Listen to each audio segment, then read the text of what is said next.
Hey, David. Yeah. Are you seeing the waiting image on the YouTube? Hey, David. Yeah. Yeah.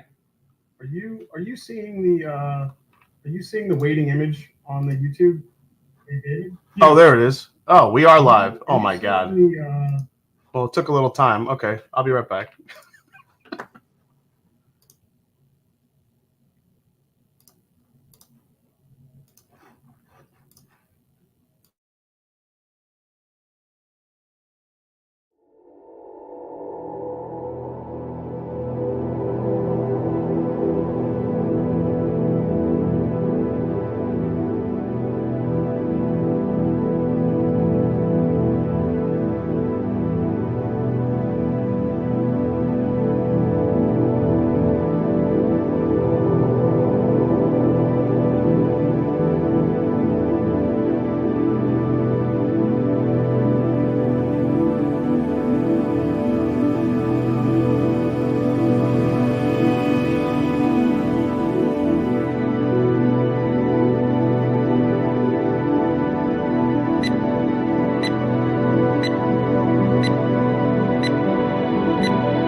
What's up, guys? Welcome to the Master and Drum Whiskey Room.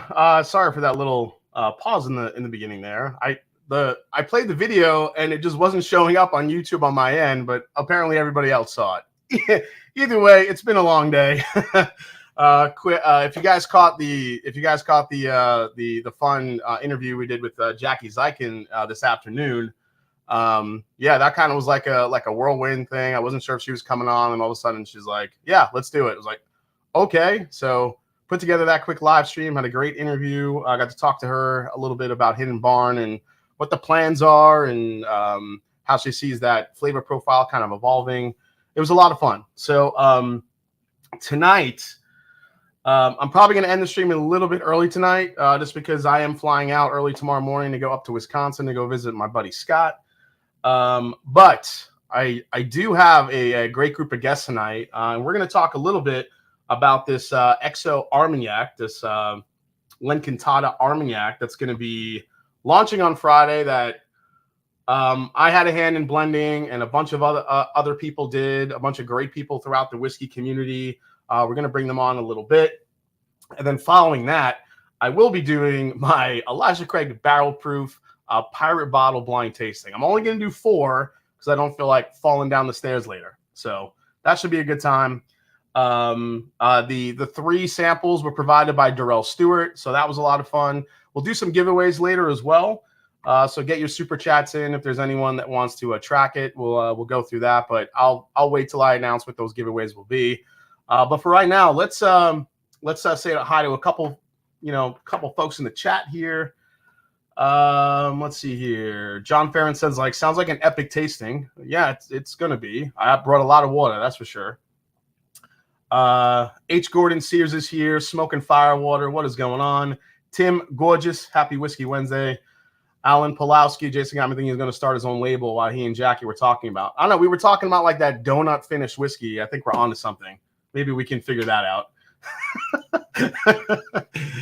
William Wiley's in the house. What's going up? What's going on? The Bourbon Finders here will be bringing on John and Jay pretty soon here, and also this guy. You guys know this. You guys know this guy, David Jennings, Mr. Rarebird 101. He is also going to be on tonight, hanging out with us for a little bit. Justin Jenkins, Bo's Wine Guy is here. He said, "I see those pirate bottle and I start getting excited. Let's go." Whiskey Nose in the house. Ham Turkey is here. Jim Muller, Sugar Kitty, 4 Leaf Whiskey's here. Tim Cornet, and a bunch more folks getting in here. We already have our first super chat of the night. Paul Graham, $20 super chat. Thank you so much, man. I appreciate it. Wisconsin is not Canada, Jason. It's close enough. I'm gonna totally say that like all weekend. I'm gonna drive Scott nuts. Hey, what's up, Dusty Dan? Whiskey Reviews is in the house. Whiskey Knows. Thank you for tracking tonight, buddy. Let's see. Whiskey Juice is here. Came over from watching Jackie and Jason. Oh, awesome, man. Hope you guys enjoyed the interview. Lucas Opener. Yo, Jason, where are you headed in Wisconsin? Stop up in Sheboygan. Every time I hear Sheboygan, it reminds me of the movie Home Alone. Because remember when that scene with John Candy when he's sitting in the airport and he's talking to the mom and she's like, "Oh, you had a lot of hits here in Chicago?" And he's like, "No, Sheboygan. Very big in Sheboygan. The Polka Kings of the Midwest." One of my favorite movies ever. Or one of my favorite actors, I should say. Yeah. So I don't know if we'll be near Sheboygan. We're going to be in Heartland, Wisconsin. I have no idea. It's about, I think it's like 20 or 30 minutes outside of Milwaukee. I'm not really sure how close to Sheboygan it is. 21090 in the house. What is going on, fellas? Nice to see you here. And Kelsey Dime is here. All right. So without further ado, what we're going to do is we're going to learn a little bit about this magical bottle right here in front. Isaiah Street, I'll super chat to Pirate Bottles. Good reason to dip into mine.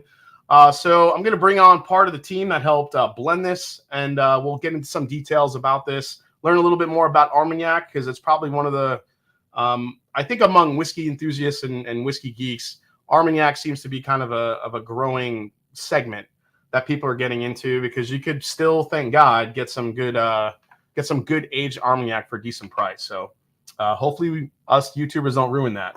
But here we go. We're going to bring in the man, the myth, the legend. It is Rarebird 101. What's up?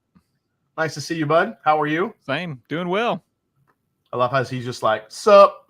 And over his left ear, our right ear, what you want to tell us a little bit about that, David, right there? Oh, okay. Yeah. So that is the so it's this side here. Okay. Yeah, that's right. That's my new book. That's Wild Turkey Musings. That's a proof of it. So it's not the real deal. It's kind of a cheap, flimsy paperback version of what will be a nice deluxe hardback, but won't be long, just a few months away, and very excited about it. It turned out awesome. I've put a lot more time into this one than I ever thought I would. A lot more time in this one than the first book. So it's got tons of great artwork and photography, and it's basically a greatest hits of my first 5 years of blogging. So I hope everyone enjoys it. Yeah, we'll definitely let you get into that a little bit later, exactly like what's in the book and the meaning behind the title, now that in a little bit. But first, let's get into this Armagnac. We're going to bring on Jay and John. What is going on, fellers? Hey. Howdy, guys.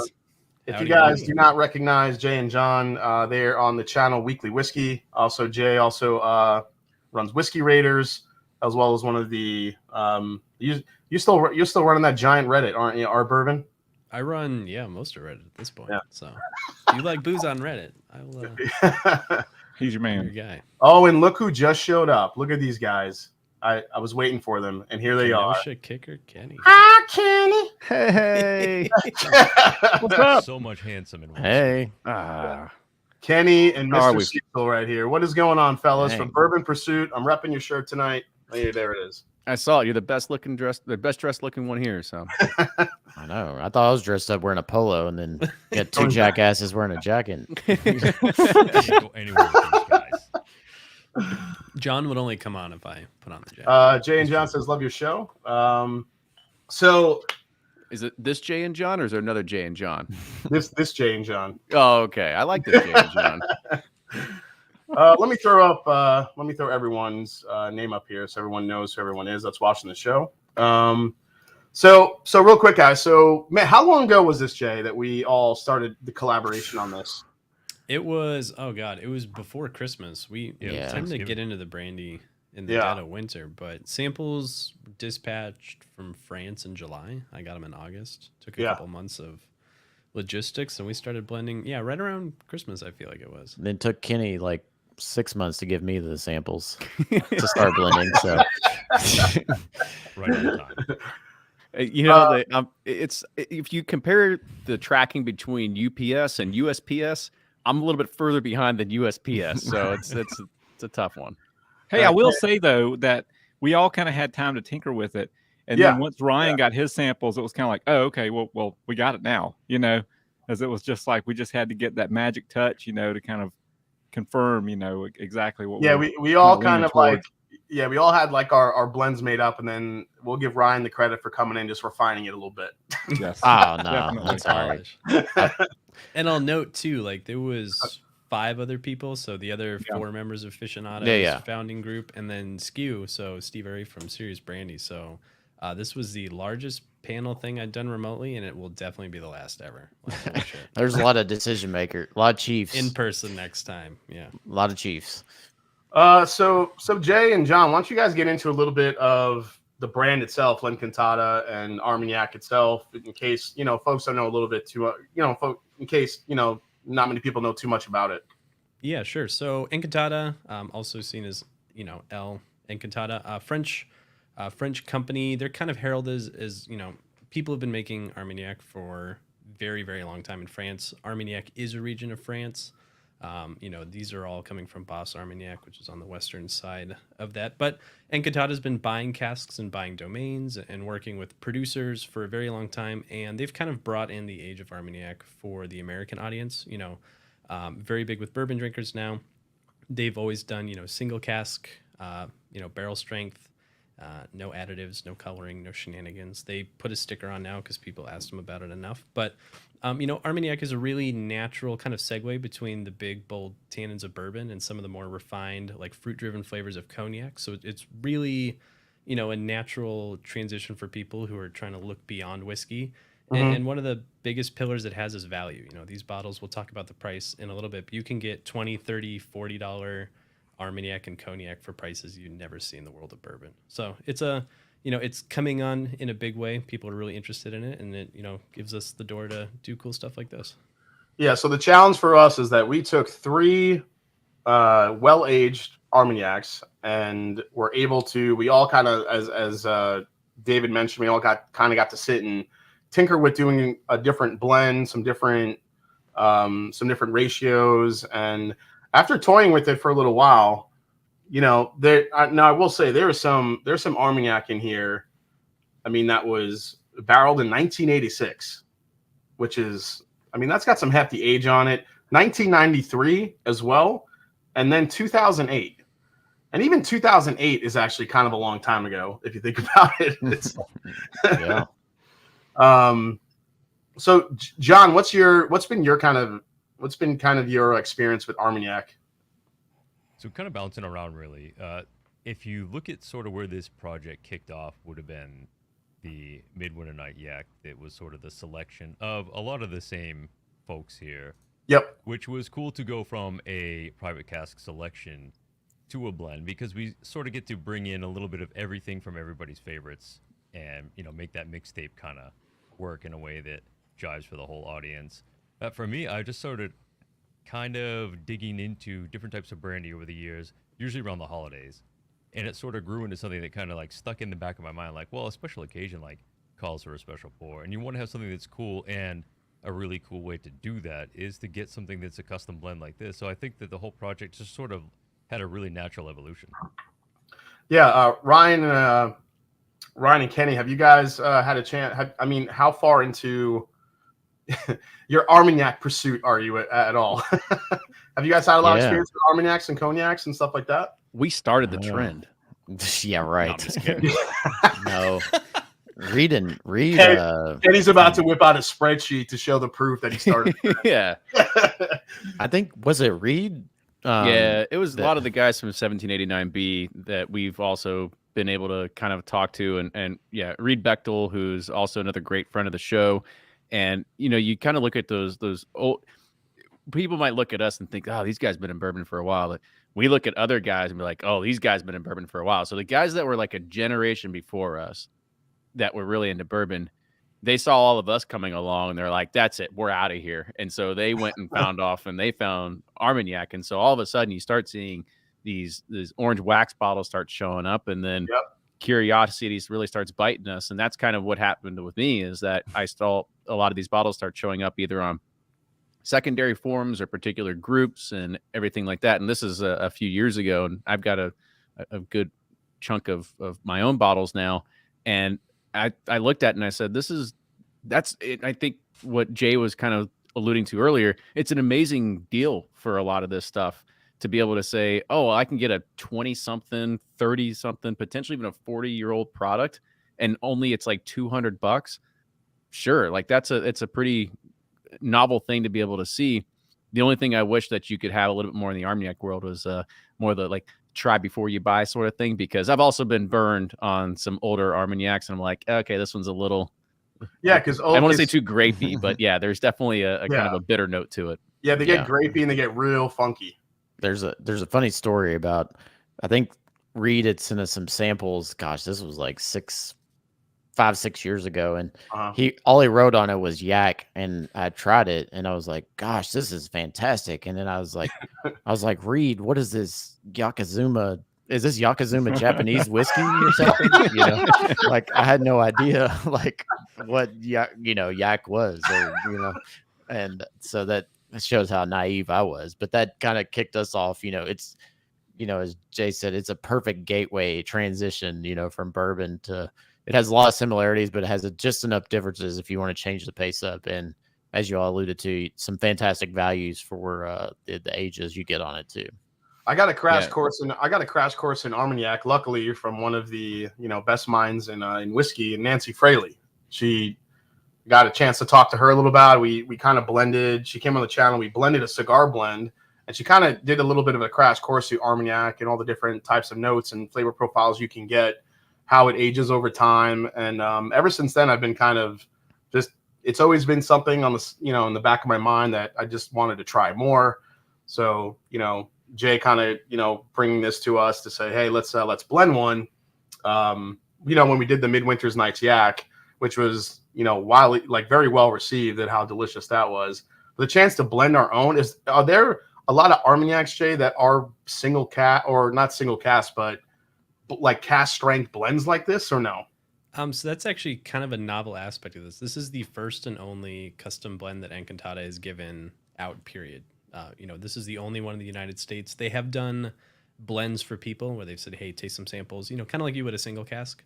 Yeah. But they, it took a little while to float the idea. And I have to thank our friends and partners over at PM Spirits who help us import and kind of are the go-between between Encantada and myself and all of you guys. But, we kind of rolled it around for a while, and they said, I guess we could ask, no one's ever asked for this. And if you're up for it, let's give it a go. And I said, I'm never going to say no. And so Nicholas Palazzi, who runs PM Spirits, was able to get it going. And, this is the first thing. So we learned a lot along the way. There's a lot of like, oh yeah, I do that differently. But yeah, you're not going to find something like this yet. And that's why the bottle is fully customized too. So you've seen, there's 4 batches out now, I think, and 1 that maybe went out to Texas, but this is the only custom label as well. So we couldn't actually fit the yak for aficionados on the back label, so we just stuck it on the front. And a very nice label too. Good job. Which is pretty cool. Yeah, and PM Spirits, their designer, cool. He was like, "What if we just put the yak in the O?" And I was like, "All right, let's give it a go." So came out really nice. Yeah, that is pretty cool. All right, guys, you guys want to dive into this a little bit? Hell yeah. Hell yeah. Oh, you have already? I thought we joined late. That's what I just started drinking mine already. So. Oh, just drink it. Mine. I mean, so from who remembers when we had our blend and when we kind of came up with the proportions, is this close to what you thought it would be? Because I think it came out better than I remembered. Better. It came out much better than I thought it would be. Not that I thought it would come out bad, but like I was stunned when I tried it out the bottle. I was like, wow, okay, because we wanted. I know that everyone kind of had their own little variations of ratios, but essentially, if I recall, we had one sample that was like very kind of core yak. Yep. There was another one that was really earthy, had like a lot of earthy notes, and there was one that was kind of somewhere in between. And there were some in the group that really wanted the earthy, spice to it, and I could see where they're coming from. But being that a lot of the folks buying these bottles were going to be bourbon drinkers, I think we kind of collectively decided that it was probably a good idea to kind of keep the blend a little bit more bourbon approachable. The good news is that and this is what surprised me about the blend when I first tasted it out of the bottle, is that earthy spice is there, but it's like the perfect amount. It's like you still get that sweetness, that familiar brandy type of profile, but it's got a lot of character to it. So you get like licorice, and you get like earthy herbal notes, and it's quite special. It really, it's like the perfect combination of a wonderful daily Armagnac and then a very complex special Armagnac. So it's one of those that you could go either way with it. Like you could sip it daily if you wanted to and have a great time, or you could save it for a very special occasion, and it has that complexity to it where it would be a special occasion pour. Yeah, I was scared it was gonna go like too like medicinal Dimetapp, like grapiness, like when we started like blending them, and that's not what happened at all. It got really complex, got really thick and rich, and David, perfect call out is the spice on this is probably the big standout. I did not think we would get it from front to back on the palate of this. I thought it would really kind of be more hanging out on the end. But it's really that spice. Like I don't know about you guys, but I kind of get it from front to back through the sweet and through the savory and through the earthy notes. Yeah, it's a perfect transition. Like, with a bourbon, I love like a ton of sweetness on the front end, and then it opens up into those, kind of fruity floral notes, and then finishes with a nice spice. And I feel like with this, it's very sweet on the front end, but it opens up to those earthy notes and then finishes with a spice. And I think the concern was when we were doing this, I think we did like ratios of 3-2-1, and like the 1 being like that earthy, kind of, well, because and I think when we were approaching this, it's like that earthy one was people really liked, but I thought it was like going to be too powerful, to make like the base. But it turned out very nicely here, where it's, it didn't get overshadowed. It's very like a nice transition from the sweet, to the savory earthy to the spice. It's a perfect like progression through the palate. Yeah, John and Jay, what were your first impressions when you first tried this, when it finally came in? I'll let you kick off, John. Oh, well, mine hasn't come in, so. Bad trombone. Sorry, I knew that'd be a short answer. Just make it up. Nobody else knows this. Just make it up as you go.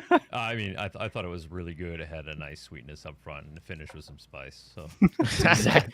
You stole the words right out of my mouth. Nailed it. We should have let you write the copy. We're all on point. Amazing. What about you, Jay? Yeah. So this is always fun, right? Like, it kind of helped to. Originally, there was 6 casks to pick from. So the aficionados and I, we weeded out 3 that we didn't think were going to work well at all to kind of give us a little easier time blending. But I really like it. I'm amazed at how much spice there is. I'm really tannin sensitive, so I got way overruled. I was like, I would just wanted to run away with one of the barrels entirely. But it reminds me of all the things I love about Armagnac. I don't drink a lot of Armagnac when it's been this hot and stuff, so it's an unusual summer night choice for me. And I'm amazed at even when it's really hot and I've been doing work all day and stuff, like how refreshing a good balance of spice and fruit and kind of like that black tea, cherry syrup note that Armagnac typically has. Like, it works really nicely together. Are there a lot of cask strength Armagnacs that are out there these days, or not really? Or are we seeing more of them? I mean, it's kind of split in the middle. If you like Duras and a lot of the others, like you can get like a 25-year-old 40%, but as bourbon drinkers move more into it, and the industry as a whole would rather just see unfiltered cognac unmessed with Armagnac, kind of undiluted. So it's not as hard to find as it used to be, and it's certainly, I won't say becoming the standard, but between like mass market Armagnac and the kind of stuff that we're interested in, it's typically cask strength, which is really refreshing. The nose on this thing is incredible. Oh yeah, you can nose this for days. It needs a candle. It's a winner all around, because the nose, to me, while it's impressive, I think to me the beauty of it really kicks in on the palate. Like, you nose it and you're like, this is amazing, and then you taste it, you're like, okay, this is really amazing, and then it finishes off without any disappointment whatsoever. You have a good blend when it doesn't taste like a blend. You know what I mean? Like, you ever taste like something like a home blend and you're like, this just tastes like a mess of a bunch of different whiskey. This just tastes right. Like this, they taste like something that was, kind of almost like a single cask. Like, it just has this perfectly married character. There's nothing fighting. There's no elements fighting one another. Yeah, it was Yeah, it was kind of it's the perfect balance of fruit, spice, and a little bit of like that Armagnac funk that was kind of in that, or I should say that earthy note. So all right, so Jay, let's get the details on this. This will be dropping on Seelbach. Yeah, Seelbach. So drink Seelbach if you're on Instagram, seelbach.com. And I'm glad to hear that you thought it was nice and balanced, because that is a hard part of the blend. This covers just about all the ranges of different things you can have. So obviously these are all Armagnacs, a blend of 3 casks. The 86 Bel Air is from a wet cellar distilled from Folie Blanche grapes, which is kind of interesting.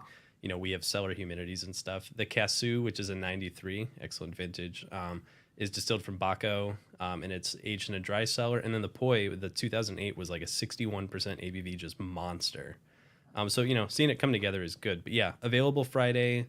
We'll have probably tonight, we'll sort the details. We'll get times out to everyone and their patrons. And unlike the Midwinter's Night Yak, which was awesome and like pretty much $200, this will be much closer to the $100 mark. So quite a bit more affordable as well. Oh yeah, that's crazy. 100. Okay, yeah, $100 for. You have vintages in here from 86, 93, and 2008. Holy shit. Yeah, I guess probably about like 119, but I need to confirm that. So no one quote me on that. But and that's the hard part. The Midwinter's Night Yak was just so good, but on like how many Tuesday nights you're like, yeah, let me drink $200 cognac, and especially if you're blind buy, it's difficult to justify. So the proof on this, guys, for those of you wondering, is 51.3% ABV. So 102.6 if you're doing your math. There you go. Yeah, it's a guzzler. It says 500 bottles. Is that accurate, Jay? Yeah, we 500 bottles of this. We went ahead and went big on this one, so there should be. I expect there'll be more interest because it's a little bit better price than art. Encantada is a well-known name, unlike Tissandier and Through the Grapevine, which was our first. But we scaled up to match, so definitely, hopefully there'll be some for people to go back for second if you really like it. Yeah, and just so you guys know in the chat, I am actually giving away a bottle of this tonight. So if you super chat in, I will, and you get picked, you will win a bottle of this beautiful blended Armagnac by all the beautiful faces on the screen tonight. Oh shit! Where's that super chat button? I'm gonna hit that up. I gotta get a bottle of this. Yeah, maybe John will finally get his. Everybody pitch in for John. Come on. Yeah, I should just send it to John, the poor bastard. John, I'll send you some. I'll send you some of mine. I feel bad. Bourbon Pompeii, all right. That's right. Yeah, that's true. I did drop it. All right, guys. So before we kind of call it a night here, again, Friday for you for this release here on Seelbach. Just keep an eye out. I will be sharing on my Patreon. I'm sure Ryan Cecil, you're gonna be sharing it with yours as well, I would assume. Yeah, Kenny probably will be. Yeah, I was like, that's my job. He's like, yeah, that's what I do. I didn't know Ryan knew how to use Patreon. Yeah, what's Patreon? No. I just stick to the blending, man. That's my thing. Thank you so much, Mark. Mark's in for $50. Thank you so much, Scott Pigsley. He's in. He's already drooling for it. Yeah, but if you don't win tonight, you'll have it. And I love the price of it. That's freaking awesome. Very excited for that. I might grab a couple of these to back up. Also, David, I'm sure you'll share with your patrons as well. But sure. Before we let everyone go here, I'll let you guys kind of, what do you guys have coming up? David, I want you to kind of talk a little bit about your new book, Wild Turkey Musings. Tell us a little bit about the title and what we could find in the book and when it's coming out and all that fun stuff. Sure. Okay. Well, it's just a matter of time of getting it printed, and things are just a little slow right now, and expensive. It's essentially a retrospective of the first 5 years of my blog. So I went through, picked kind of my favorite blog posts, and then I added to it. So you get my director's notes kind of, and maybe the who or the why or the how or the what behind the blog post. And then it's all new photography. It's none of mine. It's all Victor Sizemore, and there's some artwork from Ricky Frame, who designed the book itself. And the book is really cool because it's I kind of based it on a pirate book my son had as a little kid, and I would read it to him every night to bed. And so the artwork and everything, it has this pirate-esque kind of quality. It's like a pirate book without being a pirate book. You'll see when you get it. Okay. So like But Captain Jack Sparrow jumps out at you at some point. Well, it actually does have some interactive elements in there, so Oh, cool. you'll enjoy it. At some way, halfway through the book, it turns to being about rum. At some point, I gotta say this. Where's all the before I'm done. turkey? Yeah, I gotta say this though before I'm done. So the forward is by Fred. So Fred wrote the forward of the book, which thank you, Fred. I really appreciate it. But I want to just leave everyone with a quote that I didn't say this. Fred said this now. American whiskey writing at its finest. Just saying. Just saying. Off the plank. High praise. Yeah, that's high praise coming from Mr. Minnick. Oh, but in all seriousness, thank you, Fred. It was too kind. But yeah, just look for that. Some updates in the months ahead. It's a fun book, and anyway, I hope everyone takes a little bit of time to check it out, whether it's a ebook or a regular book, whatever. Very cool. Or if we're talking about pirates, maybe it's pirated, right? Yeah. Oh, wait. It was just get off the PDF downloaders, Kenny. Yeah. Kenny and Ryan, what do you guys got coming out? I know you've been bottling some of the next variations of your Pursuit United bottles coming out. What else you got coming out in the podcast world? Yeah, I mean, well, we'll hit on the Pursuit United stuff just real quick for anybody that doesn't know. Is that Ryan and I, we started around this journey about we're coming up on 2 years of the United project, and this is something that we put a lot of blood, sweat, tears, and a lot of money into it. And there's gonna be a lot of things that we're really working on, but we ended up bottling close to like 22 or 23,000 bottles last week. Damn. Both our United Bourbon and United Rye, and a few single barrels that'll be going out. So we're super excited about it. There's actually batch numbers on there. We listened to the whiskey community. My original goal and intention was to just be like Weller 107. You see it on the shelf, you go and get it. And then the people spoke, and they're like, well, how do I know what's different between, what comes out this year versus coming out next year? And I was like, damn it. All right, fine. We'll do batch numbers. So now there's batch numbers on every label going forward. So people, which I said from the get-go, but Kenny didn't want.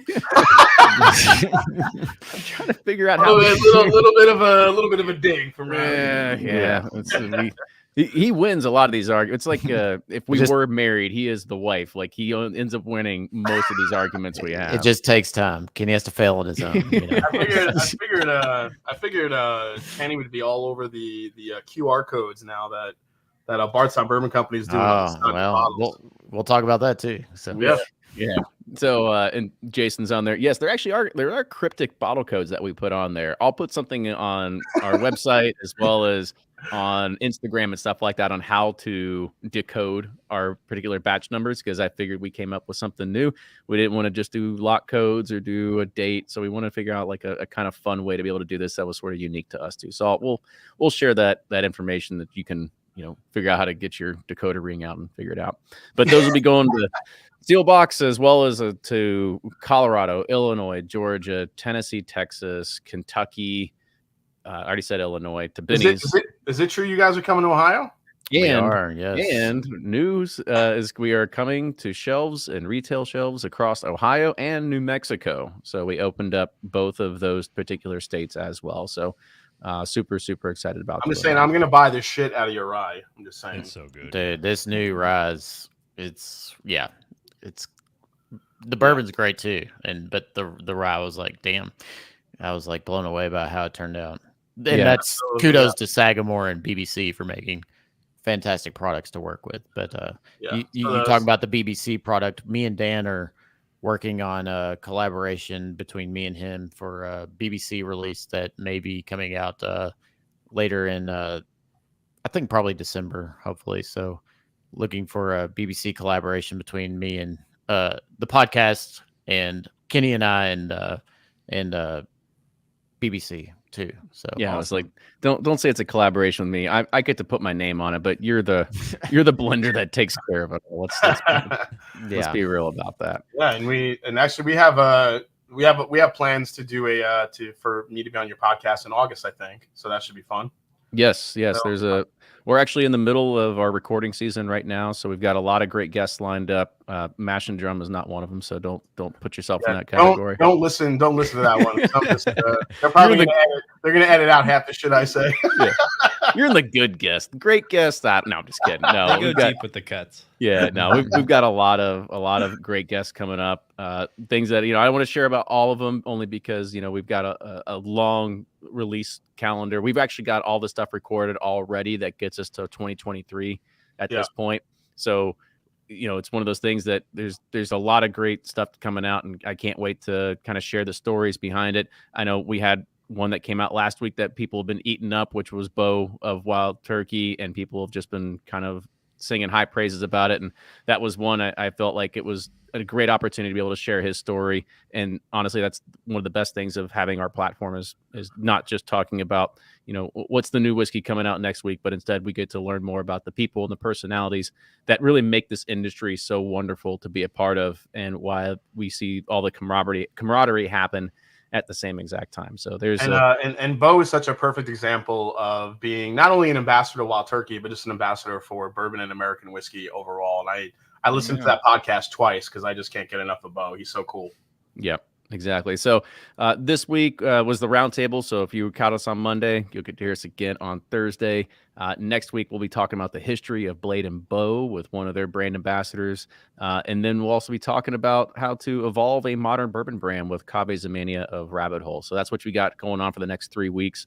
But then again, we've got everything recorded till 2023 at this point. So there's a lot of content still in the hopper to get out to y'all. So while Kenny's doing that, Ryan, and he's still locking you in the closet to do blending. Are you blending anything else? Yeah, that's all I get to do. I got barrel samples in the closet, and I'm stuck in there. Jay and John, what do you guys got coming up soon? Oh man, John, speechless. Oh wow.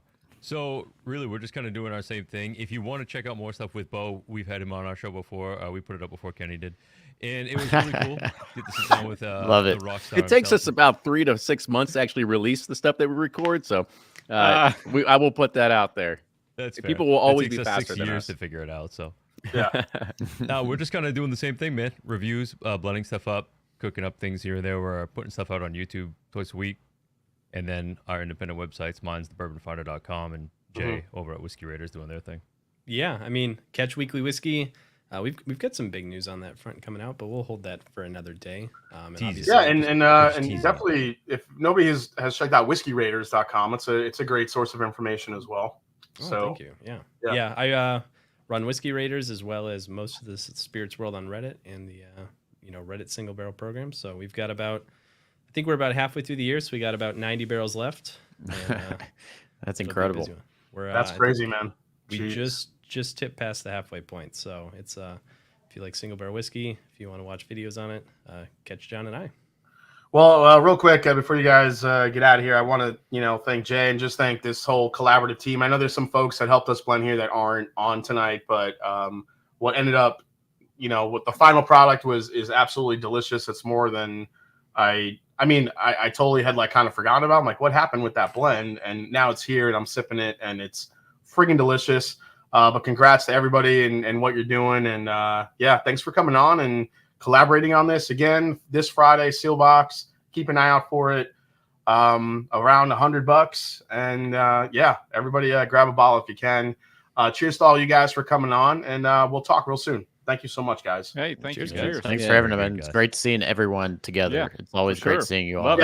Love to see you all in person. So. And congrats on the success there, guys, with Pursuit United. That's kicking ass. Awesome. Yeah, it's right back at you. We're all growing together. I think it's fun to have us all kind of doing this at the same exact time. So I'll make sure I'll send you guys a bunch of weird pictures on Instagram from Ohio when I see them on the shelf. It's kind of like keep it weird.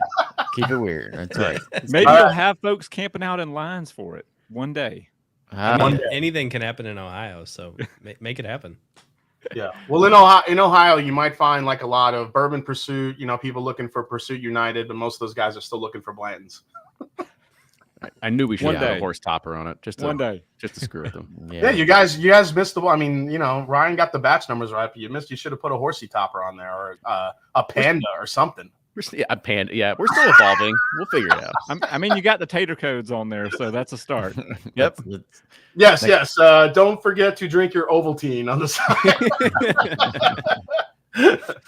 All right, guys. Cheers. I'll talk to you real soon. And thanks for Cheers, coming on man. tonight. Cheers. Thanks, Yeah. Jason. All right, See good y'all. seeing you all. Guys. Take care. All right, guys, we are still going. It was really fun for those guys to come out. And like I said, this is going to be an absolute hitter of a bourbon. I'm sorry, bourbon, an Armagnac bottle for you guys to check out. Again, we're really proud of it. It's unique. It's kind of a one-off. So check it out Friday, and I'm giving away a bottle tonight. So anybody that gets their super chats in, you'll have a chance to get this. I am also giving away tonight. Oh, I'm giving away one of the Mash and Journey Nashville Barrel Dr. Pepper, Cherry Dr. Pepper bottles. It's our 9-year-old rye that is an absolute beast of a rye whiskey. It's a $200 bottle, but I'm giving away one tonight because I got too much whiskey, and I feel like anyone that maybe didn't want to spend the money on this one, or anyone that maybe wasn't able to get this bottle, has a chance to get one tonight for a little bit of super chat money. So yeah, I'll be giving away one of these, and also Mr. Todd Ritter himself. Todd Ritter, the reigning Blend-A-Get-In champion, is going to be giving away a sample pack of Eliza Craig Barrel Proof Batch 8. So that's one of the Pirate bottles, Batch 8, and some recent Frankfurt Bourbon Society picks.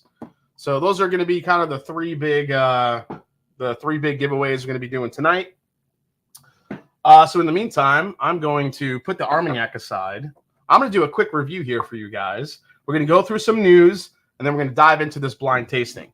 So right here, I kind of showed the Bardstown Bourbon Company Discovery Series. This is the new Discovery 8. And I figured I'd give you guys a quick review of this one before I do, or film my full review, I should say.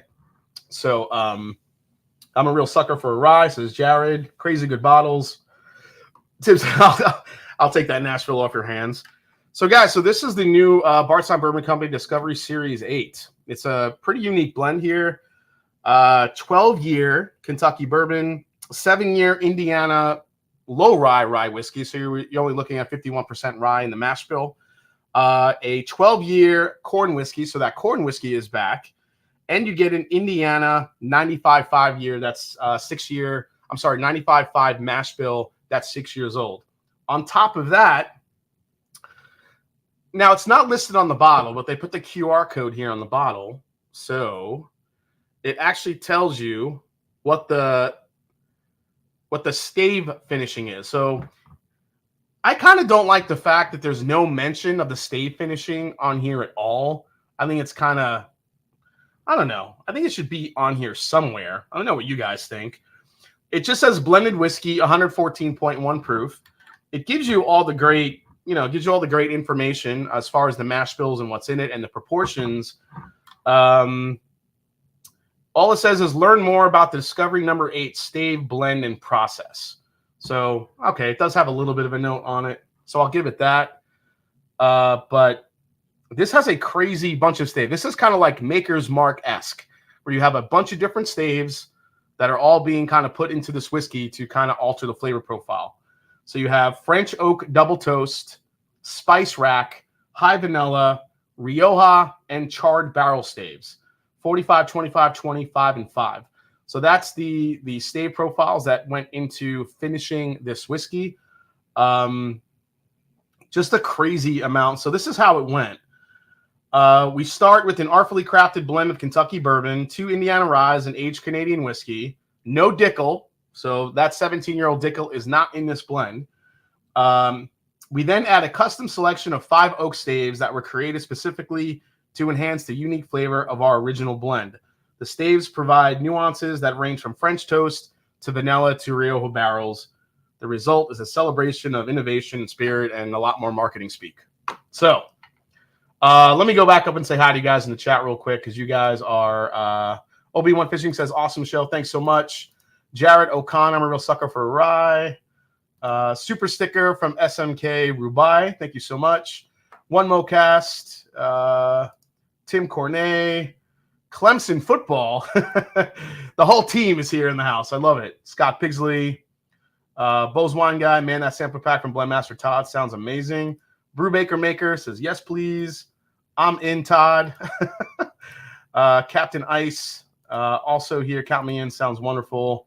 Great interview with Jackie. Thank you guys so much. That was a lot of fun. She's so open and willing to talk about anything. It was a good time to kind of have her just kind of relax and sit back. And she's got a lot more on her plate, even I think, than at Brown Foreman, being now part owner of Hidden Barn Whiskey Company. So we'd love to get that Nashville. Great content as always, Jason. Thank you so much, Greer. Let's see here. Cheers. Hey, there's Darrell Stewart. What's going on, buddy? Take my money, says Lucas Opener. Great stuff. If you were buying your first Bardstown bottle, which would you get? First Bardstown bottle. I mean, if you're not looking to spend a lot of money, the newest Fusion 7, is pretty damn delicious. Well, I'll have a full review of it soon, but it's a really, really good blend. That's like a $50, $60 bottle. But if you're looking really to really see what Bardstown Bourbon Company can do, I would definitely, go with one of the Discovery series. They're all different. They're all complex. They all have high age whiskey in it. They all tend to stay around $130. Now that is expensive for some folks, and I get that, but you are getting some nice high age whiskey in the blends. And sometimes it's cheaper than some other stuff you're going to find that's even younger. Any advice where to start with Cognac and Armagnac? Bottles start with or websites. Delord, Chateau de Labade are great brands that I started with, just kind of based off of bourbons that I saw that were finished in those types of casks. So Delord, which is Delord, and of course Chateau de Labade, which is actually probably one of the greatest finished bourbons that Bardstown Bourbon Company did. They did 12-year MGP in Chateau de Labade Armagnac casks for 18 months. And it was probably one of the most glorious finishes ever. So yeah. Yeah, Fusion 7 is amazing. Can't wait for it to hit Ohio. Looking forward to seeing that Bardstown Origin this fall. Yeah, and as we see, as the fall comes, Bardstown Bourbon Company is going to be releasing their Bottle and Bond, their Origin, all the stuff that they've been working on that's been aging. That's not quite a blend, but stuff that's coming from single casks and everything like that. Their wheated bourbon, which is fantastic. We're going to start seeing all of these coming real soon. So, Delord Napoleon is a 10-year for like $40. That's where I'd start. Thank you so much, Alan. That's great. That's great to see. Let's see here. So while I'm tasting through this, because I do want to get to a couple of new labels that came through the TTB. So let's go for one of my favorite segments. What's to see at the TTB?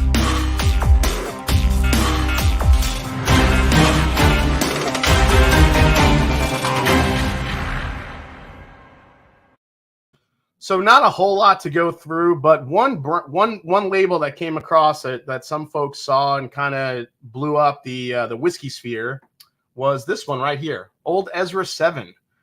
So this is a direct impact. This brand is going to be a direct impact from MGP, Ross and Squibb, acquiring Lux Row. So you guys know Old Ezra 7-year, the Old Ezra 7-year barrel-proof bourbon, which is a really nice barrel-proof bourbon for the price. I wish it actually was more available. You don't see it around too often, at least here in my area in Ohio. But when it does hit the shelves, it does tend to sell out pretty quickly. It looks like we're going to see a 7-year-old straight rye whiskey here at full proof. So this one looks like it says 114, but I'm sure they will, vary depending on the bottle. And this is going to be a straight up 95.5 rye whiskey. As you can see on the front here, distilled and aged in Indiana for Lux Row Distillers, Bardstown, Kentucky. So we are starting to see now some of this, some of the MGP stuff make its way over to the Lux Row brand. I think it makes sense that you get a nice 7-year cast strength rye. Absolutely love it. A 7-year rye whiskey from MGP. If you're a fan of that mash bill and from MGP rye whiskey, I mean, why not? I'm pretty sure that's going to be a pretty competitive price as well. So I'm excited about that one. Seelbach. So Mr. Blake himself, we were just talking a little bit about Seelbach. Look at this crazy thing that he's coming out with. Straight bourbon whiskey finished in triple sec liqueur and sparkling wine barrels. So this might not be for everyone, but this is basically kind of a batch cocktail almost. Batch 3 of Seelbach's Private Reserves pays tribute to the cocktail, which our name draws inspiration from. It's a mix of Kentucky bourbon, triple sec bitters, and topped with champagne. Batch 3 starts with a blend of 84%, 4-year, 9-month, and 16%, 15-year Kentucky bourbon. The blend is finished independently in triple sec and champagne barrels. The triple sec lends an incredible orange peel and baking spice on the nose. The champagne barrels add depth and dried fruit notes on the palate. So let me know in the chat, does that sound like something you guys be interested in? I'm sure if you're more on the cocktail side of things, you may want to try that one. Let me go to the comments here. This does not sound good. With all the great stuff coming our way, I say Buffalo who? Jump the shark with that. Holy cow, that Seelbach sounds crazy. Let's see here. Ezra 7 sits on the shelf here. Picked up another bottle yesterday. Really? Sits on the shelf. Damn, lucky duck. Yo, you still think Old Carter Batch 5 is the best NGP you've ever had? I don't think it's the best NGP I've ever had. I think it's one of the best blended NGPs I've ever had. Just as far as a singular NGP single cask, man, that's tough. Some of the stuff coming out of Nashville Barrel Company is pretty damn impressive for the age. But that, I got to say, that 13-year Mayor Pingree that I have, that's 13-year MGP, might be one of the most impressive ones that I could think of off the top of my head. That 13-year Mayor Pingree MGP is ridiculous. It's that good. It's hard to even put into words. Ian Knapp coming late tonight. I heard there was a possible NBC giveaway. Great juice, one of my favorite picks. You and Scott are dumb. Appreciate all you guys. That you guys do. Appreciate you, Ian. Thanks so much, man. Count me in. Not a cocktail guy. Houdini. Yeah, the Houdini, basically. That's our bourbon pick, which I actually have right here. So this was the Houdini pick that Scott and I did. I am holding on to these for dear life because they are just so damn delicious and unique, and I love it. 21090 coming in with the Maryland Heritage Series bottles are the best blended MGP bottles we've had. I mean, those are strictly ryes, but I could totally see. I did actually get samples of all those. So you'll see a video with me doing a sample of all 3 of those variants, which I'm really looking forward to. Best value bottle you have ever purchased. I still think the best value, one out there is, I hate to get back on the turkey train, but Rare Breed. That's hard not to say how good of a value that bourbon is. I mean, $45, $50. There's some 12-year in there. There's some, 8-year. I mean, it's Knob Creek single barrel, the 9-year Knob Creek single barrels, 120 proof. Still unbelievable. There's a lot of great values on the shelf, just hands down. But man, as far as the best value bottle I've ever bought, you would have to think of something that you bought at retail and then it just shot up in value, in price, just because of the popularity that it got. It actually might be the Old Carter Batch 5 because I got that for retail, and then after the review, that thing shot up to thousands of dollars on the secondary. That might be the best value I have. OGD 114 is a great value one as well. Master Journey Natural Barrel Rye maybe tops for us. There you go. Let's see here. Joe Gray says I'm in. Let's see here. How about the best bottle you've been gifted? Best bottle I've been gifted. That's a good question. The best bottle I've been gifted is probably it's a good question. You know what? It's a bottle that I received from Roy over at Aquavite. I met him for the first time several years ago at Bastard's Ball, and he gifted me a whiskey, a scotch that I don't know. When he handed it to me, and then he said, "I'm giving this to you." the only reason why I say that because it was like given to me out of left field. I did not expect that from him at all. And I was just so like taken back by it and just so like, I don't know. It was because I not only got to meet him for the first time, I got to meet a bunch of whiskey tubers for the first time at that event. And it was just an amazing time. And when I got gifted that bottle, I still have it. I sip on it very, very little bit, but that bottle means a lot to me because it just represents a lot of what the whiskey community is. And I think that's why I love it so much. The Amazing Houdini was the most pleasant surprise. Absolutely love it. Dick Burns is this DC giving me the Dick Burns George Dickel Tabasco whiskey is my second favorite. All right.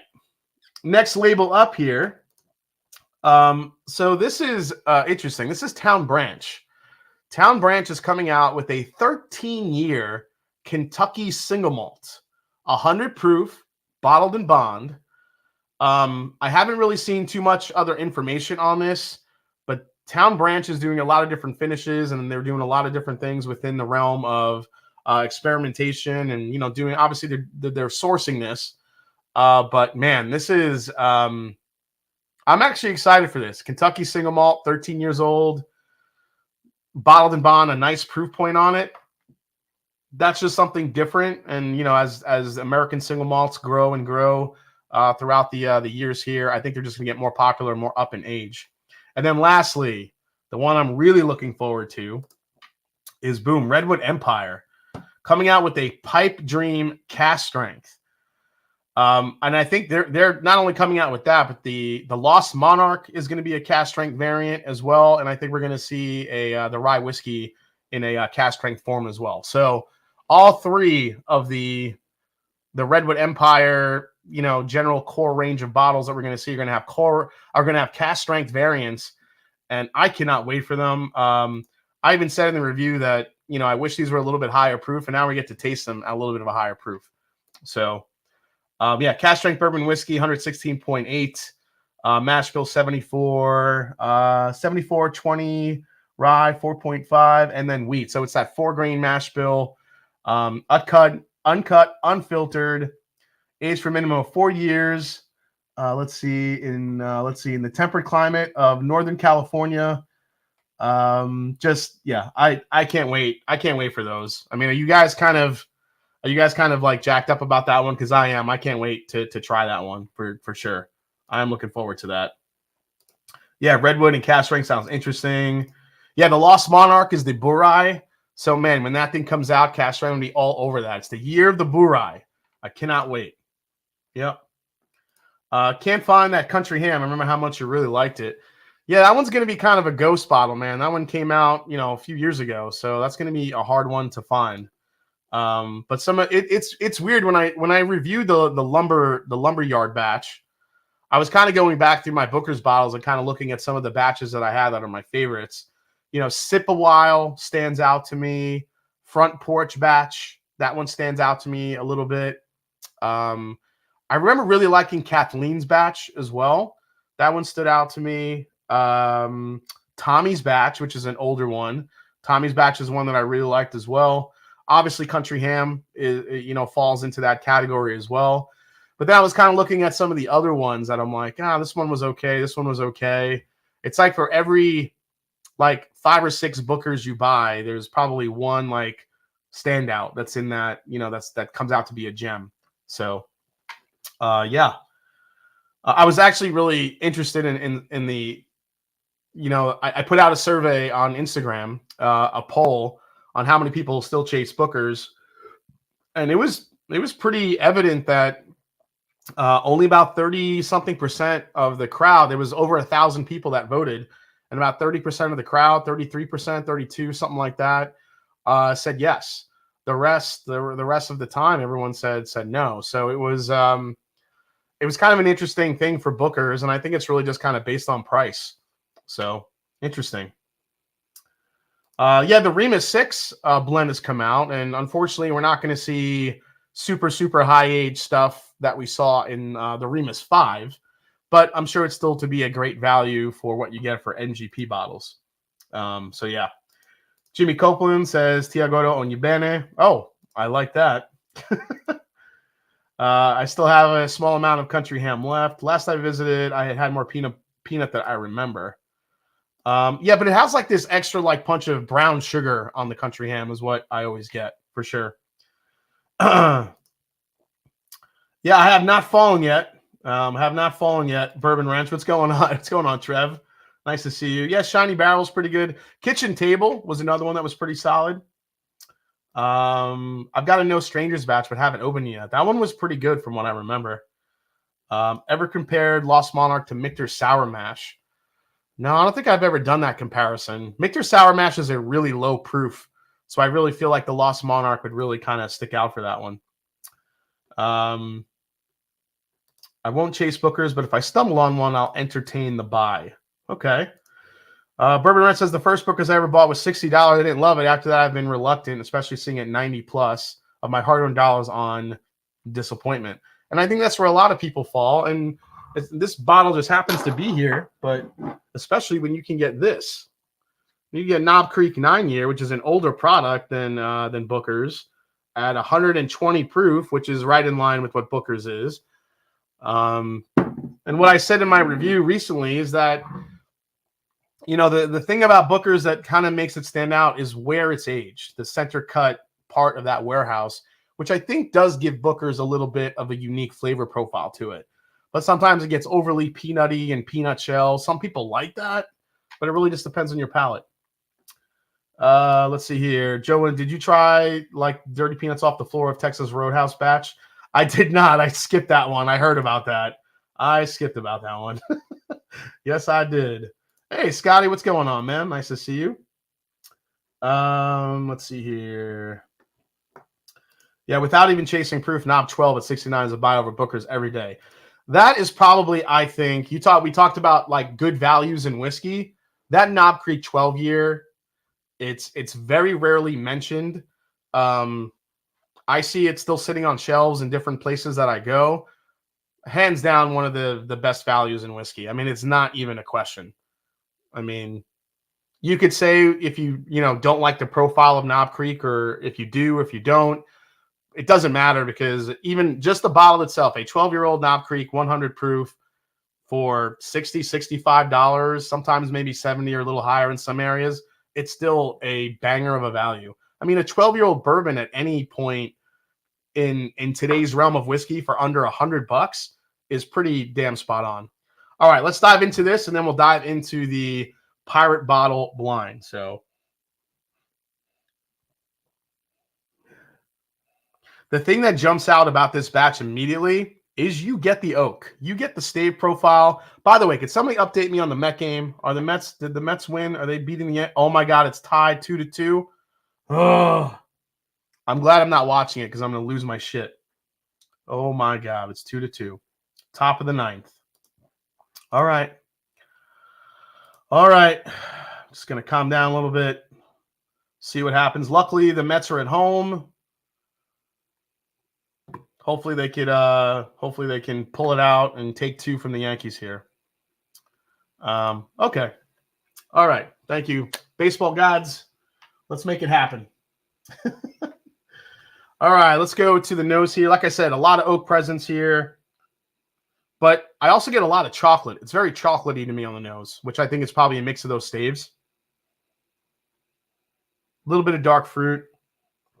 That stave combination that I talked about earlier, yeah, I think it's really imparting a big flavor here. It definitely, I'm not going to say it smells or reminds me of Maker's Mark or one of like the private selects, but you could see how the different stave combinations can do that a little bit.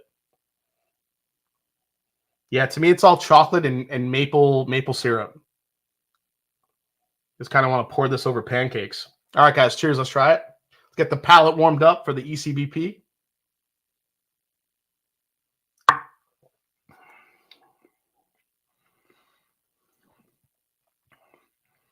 It's got a lot of spice, which you guys know I love. I love the spice, front to back. The chocolate and the maple translate a little bit. It's coming through a little bit more fruity on the palate than it was on the nose. A little more cherry. Maybe even like a little hint of like apricot in here a little bit too. Getting some sort of like a stone fruit.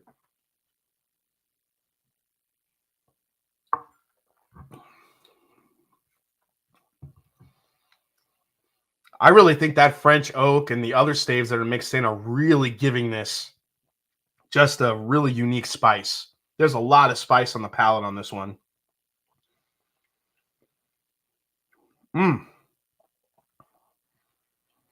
Oh, no, we'll have to see as this opens up over time if the spice actually starts, mellowing out a little bit. Because right now the spiciness of this is kind of overtaking all the rest of the palate here. Yeah, spicy meet the ball. Exactly, Obi-Wan Fishing.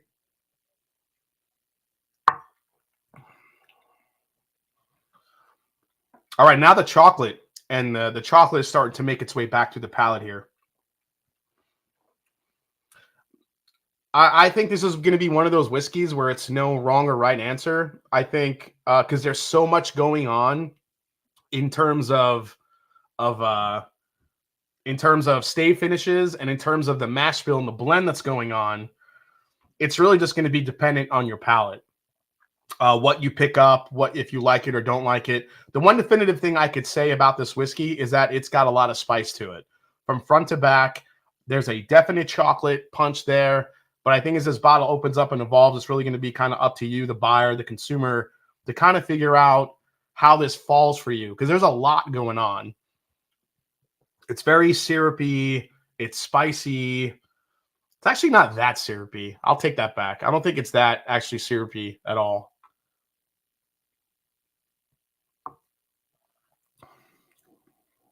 That's a little syrupy. Okay. It's like medium viscosity. There is a slight like oaky, like funk to it. Almost like giving you this like 80s, 90s bourbon, like dusty bottle vibe on the very, very back end of it. That's a very hard thing to describe to folks of like what that flavor is. But if you've ever had a bottle from the 80s or 90s, there's a very specific type of flavor that you get. It's not really coming across as like butterscotchy, but you're getting kind of like this, I don't know, like this little bit of like a funky oak vibe to it.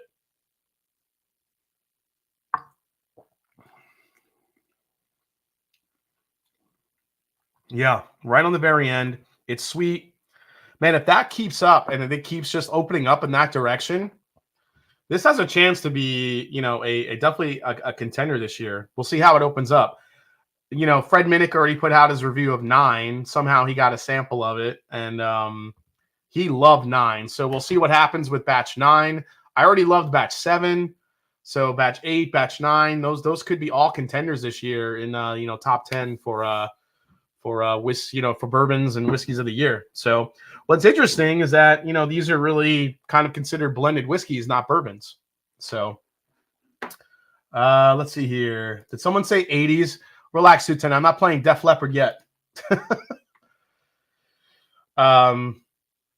Yeah, it's like you could kind of taste the woodiness and the spice. And I think all those staves really imparted just a lot of texture and spice into that whiskey. Now, over time, we'll see if it actually develops into a sweeter whiskey. I mean, this was my second pour, but I'm excited to see how this bottle evolves. So yeah, I'm digging it. But you have to like spice and you have to like oak to like this whiskey. If you're hoping for a sweeter, easier sipping profile, that's not what this is. At least right now in the beginning, I don't see that going away even over time with the amount of staves that they put into this one. So, but right now I'm a fan, but I like spice like that. So, but that's me. All right. Fred needs to do some push-ups. Freaking army nerd. We'll get Fred. Fred is going to be part of Blend Together real soon. Joe, I'll compare to Discovery 7 on my review when I do it. I'll be back next week. I have a couple more reviews coming out this week. Like I said, I'll be in Wisconsin. I'm leaving actually tomorrow morning really early to fly out to Wisconsin. So you'll see this review that I have coming out. Here it is. The next review you guys will see is for the Middleton Der Gaelic. Yes, this is an Irish whiskey, but it's probably the greatest modern whiskey ever made. I can't even get over how good this is. This is a blend of 15 and 23-year-old single pot still Irish whiskey from Middleton, finished in Kylebeck wood barrels. Only 7 trees were cut down to make about 46 casks in order to make this whiskey. It's expensive. It's pricey. You're looking at about $340 per bottle for this one. But man, is it one of the most complex, unique, Irish whiskeys, just whiskeys in general, you'll ever have. So you'll see this video coming out pretty soon. As well, I finally tackled my my 5. You can only keep 5 whiskey. It was the challenge brought to us by ADHD Whiskey, and actually JP brought it up to us. JP is a great patron of the Mash and Drum, and he kind of brought the idea to us all, and absolutely loved it. So it took a long time for me to figure out what 5 bottles I was going to keep. Basically, the premise is if you had to move, or if there was a fire in your house and you can only grab 5 bottles from your collection, what 5 would those be? Would it be sentimental value? Would it be would it just be value? Would it be, something that, is there enough whiskey in it that you would want to keep it and keep it, over time? Is it a bottle that you never be able to get again? For me, actually, when I was thinking about it, I think sentimental value came more into play than anything. So, all right. Let's see. Been looking for an Irish whiskey for the Dublin Irish Fest in Ohio. That one seems like a bit of a reach for me. Sipping and smoking, I mean, way more accessible Irish whiskeys you can get for the Dublin Irish Fest. Go grab yourself a green spot or even a yellow spot if you want to spend a little more. The green spot, Chateau de Montelena, or I forgot how to say it. It's like the Leviol Barton or something like that. I forgot how to pronounce it. Well, one's a white wine cask and one is a red wine cask.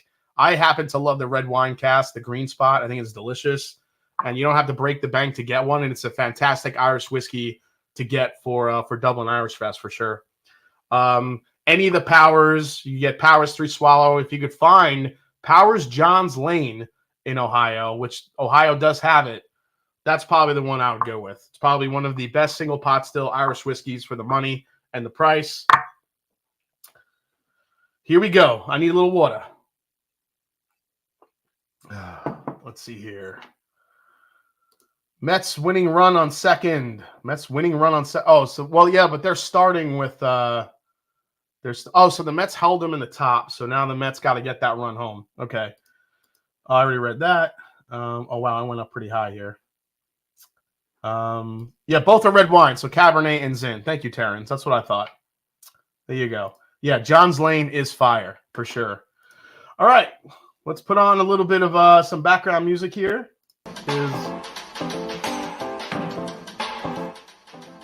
Well, let's play this one here. A little bit more laid back. There we go. And as I'm sitting through these, you guys let me know in the chat if you have any questions coming up. Anything you want to ask, it's Ask the Mash and Drum. Any question you want, I'll see if I can catch the best of my ability. But before we do that, this is what we are drinking tonight. This is the Elijah Craig Barrel Proof Pirate bottles. This was before we had the change over to the modern bottles that we have today. This is epic 12-year-old barrel proof whiskey. This is batch 11, 139.4 proof. Also, probably one of my favorite bourbons in my whiskey room. And just overall, I mean, it's insanely delicious. Now, if he's in the chat, let me lower that a little bit. Let's see here. Mr. Darrell Stewart. I sent him a sample of this, and then after he tried it, he went on like a splurge trying to find every single one he could. So he had told me he did a blind tasting of a few different ones, and he wanted me to kind of do it on the channel. So here it is. Batch 12 is 136%, 136 proof. I'm sorry, not ABV. That would be a lot of proof. Batch 10, 135.6, and batch 7, which is 128. So really high proof, barrel proof whiskeys here from Heaven Hill. And then included in there is my favorite batch, at least I think it's going to be my favorite batch, which is batch 11 at 139.4. So that is what's in the mix tonight. I have a lot of water here. The Mandalorian's going to help me out. Here we go. Let's see. Oh, we got drums and drams in the house. What is going on, Cam? Nice to see you here. Yeah, I remember when Cam stopped over and I gave him a pour of that whiskey, and yeah, he knew immediately he had to have it. That's what happens when you try them. All right, so I have them mixed up here. I have the batch numbers on the bottom of the glass. Let's see what happens here. Here we go.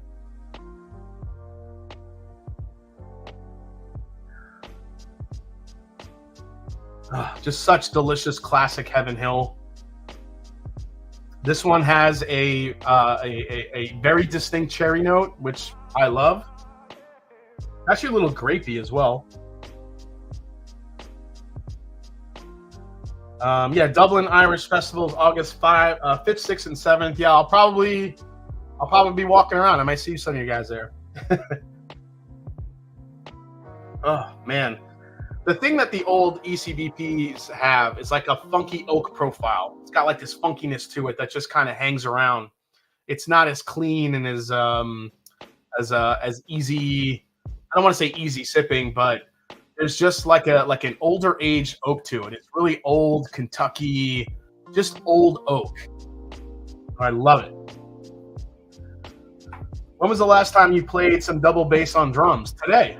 I literally was just rocking. I was playing, what was I playing today? You guys remember the band Faith No More? So I was playing a full album of Faith No More today. And just going crazy on double bass, and my new drum set is coming any day now. And I cannot wait. I'm so excited. It's my dream drum set. It's a Tama Star Classic Maple. The same kit that Stuart Copeland plays on from the Police, and I'm just gonna lose my mind. Gonna absolutely lose my mind. Let's win! Woo! Yes, yes. Sorry guys, I'm just kind of a quiet Met fan. If I blew anyone's ears out, I am sorry. All right, cheers to the first dram here. Let's go Mets.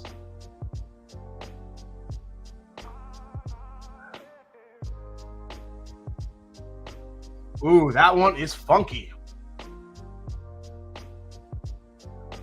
And then it actually ended with like a little bit of medicinal cherry. I'm so happy right now at the Mets won. You can see it in my face. I'm so fucking happy the Mets won right now. Oh my God. And to make it even better, the Braves lost again.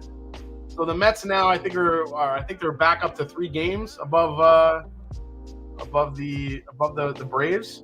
I mean, it's still close. But anytime that the Braves lose, you hope that the Mets win. Baseball is a dying sport, bruh. Well, I mean, maybe to you, but I grew up watching the Mets, and I'll be a Mets fan until I leave this earth.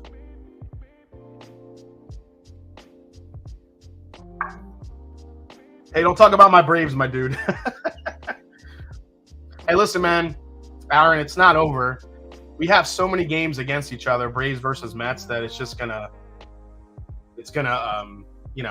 anything can happen to the end of the season. So many games left. All right, so far the first one I'm loving. I'm loving how funky it is. I'm loving how cherry it is. I love the little bit of funk on the end, and it's an absolute cinnamon bomb. Holy shit, it's a cinnamon bomb. All right, whoa, almost spilled that.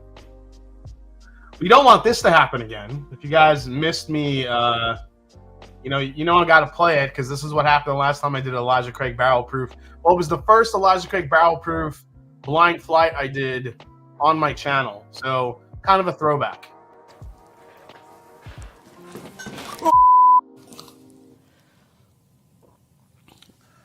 I fell.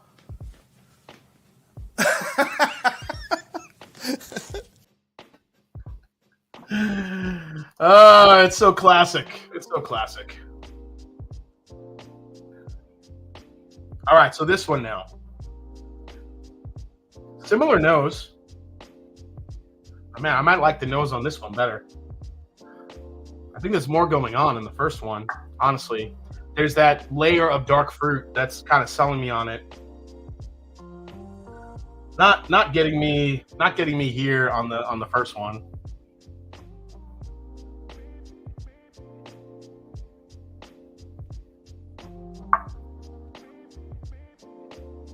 Ooh. Oh, the second one is a flavor monster. Brother that never gets old.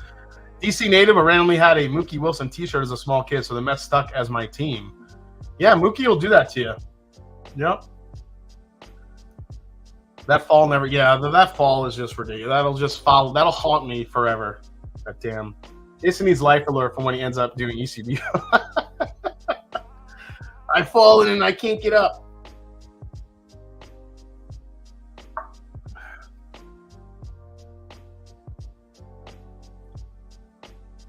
This second one is more of a caramel vanilla maple bomb.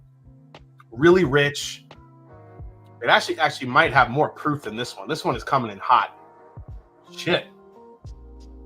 I don't know which one I like more. The second one feels like a more direct representation of what Heaven Hill provides. Like their flavor profile, but like amped up to like 50 million. Whereas the first one is Heaven Hill, but with that layer of like dark fruit on top. So let's go to the third one.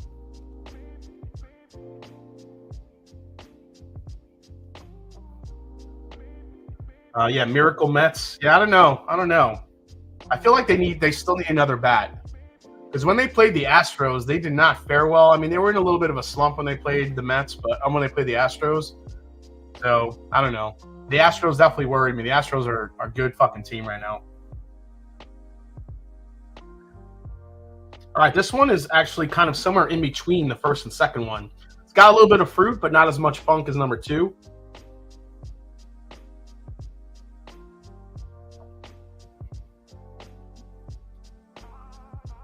Yeah, that one's missing something.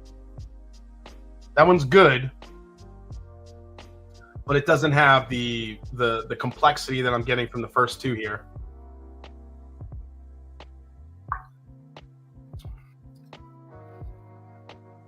Yeah, this one almost has too much funk on it. It's gotten a little too much of the oaky bitterness that you sometimes get, unfortunately. Whoever gets Soto will win the World Series. I know that there's a few teams still in the market for it. I don't think Soto has moved anywhere. The current Logic Barrel Proof is $80. How much should a Pirate bottle cost now, or how much better it is? Right now, the Pirate bottles are going for about $500, give or take. I mean, that's what you're going to find them for. The first bottle I ever found of this, that's my second bottle. The first bottle I ever found was sitting at a small store in New York, and it was on the top shelf, and it was $100. And it was the only one they had, and I wish they had more because I probably would have bought them all at the time. But yeah, absolutely. Right now, I think the word is out on how good that stuff is, and it's just gone up in price exponentially as years have gone by, unfortunately. I don't know if they're still after Contreras, but we'll see. I mean, what is the trade deadline? Tuesday, I think? So we'll see. Yeah, third one is good, but it's still not in the realm of 1 and 2 here. All right, let's go to 4. Actually, I'm going to need some water here before I fall on my ass again. Yep, even last year. That's a really good point from Bo's Wine Guy. As early as last year, you could find them for about $300. Now they're up to $500. I do believe there is a hazmat one, I think. Isn't there one that's over 140 proof? And that one's going for close to $1,000 now, I think. Jason bought a C913 pirate bottle. Jason is dead nuts correct. There you go. Yeah, the 140.2 abandoned bourbon. That's the exact one. Tim Evans says we will take all the Mets prospects. Well, apparently the Mets have a pretty good farm system right now, so they have a catcher I think that's getting close to the big leagues. You get Contreras, and I'll have to root for the Mets to take it all. We'll see what happens. The Mets, the new owner is very aggressive. Steve Cohen, he's ready to win, man. Ooh, this last one. It's kind of close to what I was getting in one. A little bit of layer of a dark fruit note. This is coming off more as like a blackberry, not even like a cherry. It's just darker and richer, it seems.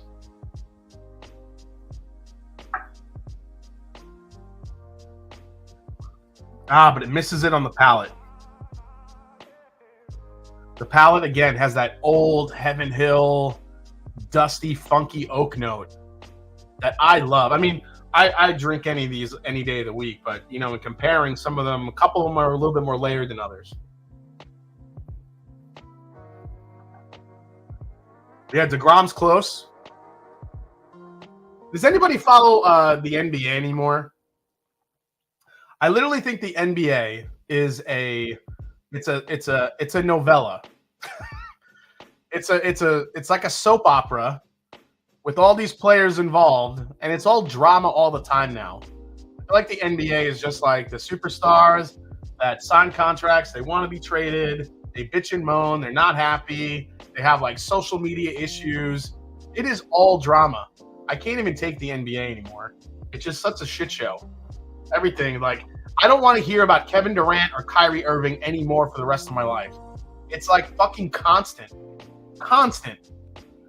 Like, enough. Like, Kevin Durant wants to be traded. Oh, great. Okay. Who the fuck wants, you know, somebody that's just constantly complaining all the time and wants to move from team to team? Same thing with Kyrie Irving. My goodness gracious. You signed a contract. Like, be a man of your word. Shit. I don't know. Oh, shit, we got bots. Love chat, XYZ. That's when you know you've made it in Whiskey 2, guys. That's when you get the bots. Everybody, kill them. I love basketball, but yeah, the drama really sucks. It's like hearing Welcome to the Jungle on the radio. Russell's 10 year here, mates with Red Dot Cohiba. Oh, damn. That sounds really good right now. Bunch of cryberries except for E-Freedom. Gotta push that drama for interaction. That's what I mean. I just feel like the NBA is all social media clicks and clickbait and, like I said, drama. And I mean, who could shoot the 3-pointer now the best? I miss the 80s and 90s of the NBA, honestly. Well, 90s really. That was kind of the year I latched on. I was a Knicks fan growing up, and just watching Jordan dismantle the Knicks anytime he played him was hard to watch, but you're also kind of in awe at the same time. All right, I'm not even going to – I hate to even, like, do this in the chat right now, but while I'm trying to sort through these, because I'm going to have to call it a night here probably the next, like, 10, 15 minutes to do the giveaways. In the chat,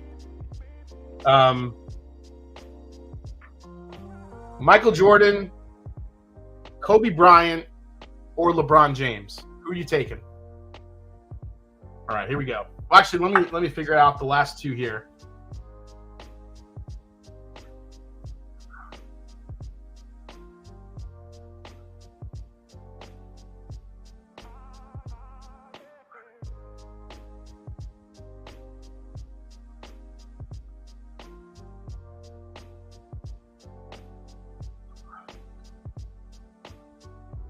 I'm going to go with that one. That one's going to be last. It's down to these two for my top two. Jordan, it's not close. Laugh out loud, bruh. It's Jordan. Wilt Chamberlain. Nobody ever brings up Wilt the Stilt when it comes to those comparisons. Pistol Pete. Yeah, and who's ready for some friggin' football? I'm definitely ready for football. I'm tired of hearing about the fucking NBA. I mean, the Mets are having a great season, but I love the NFL. Unfortunately, I'm probably in for a very, very long season with the Atlanta Falcons, unfortunately. But they're in kind of a rebuilding mode. It's the way it's going to go, unfortunately. So,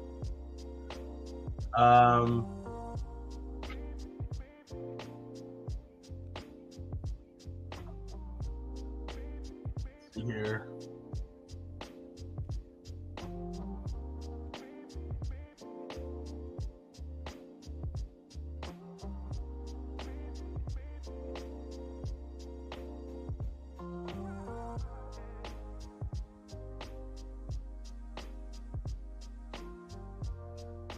Let's see here.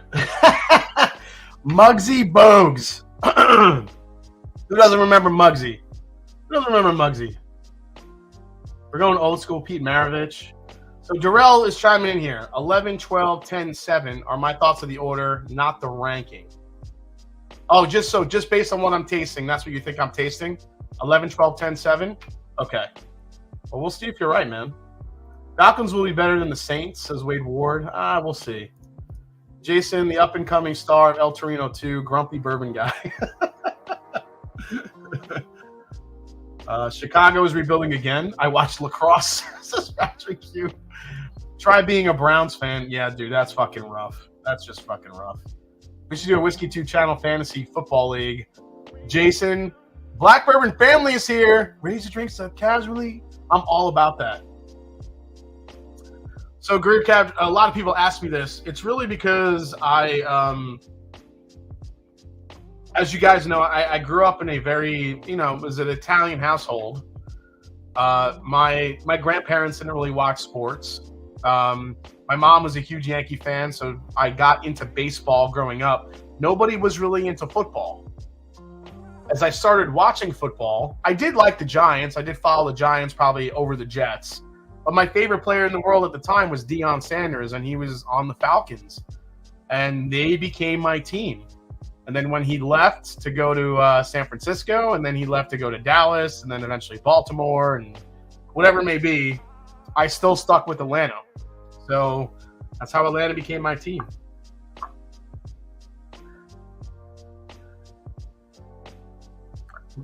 These first two are going to be really tough to pick from. So.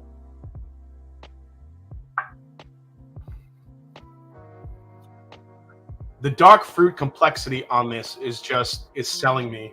Let's go back to number 2 here.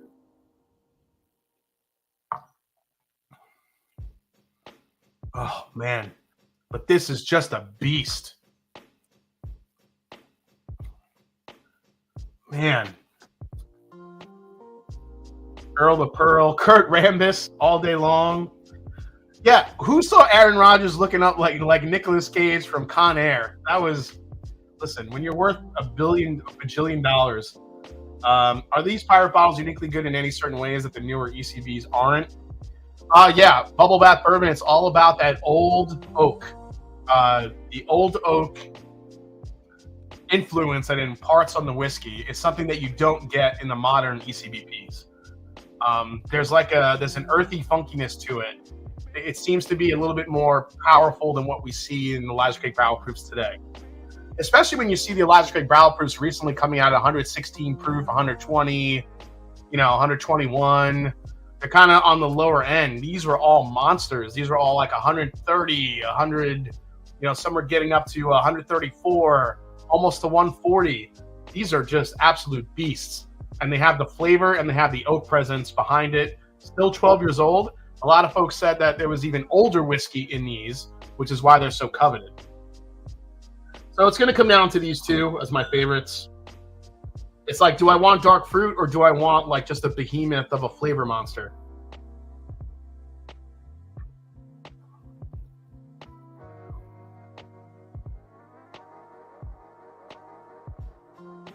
I'm going with this one for my first one. This one has the attributes of this, but like this added layer of fruit.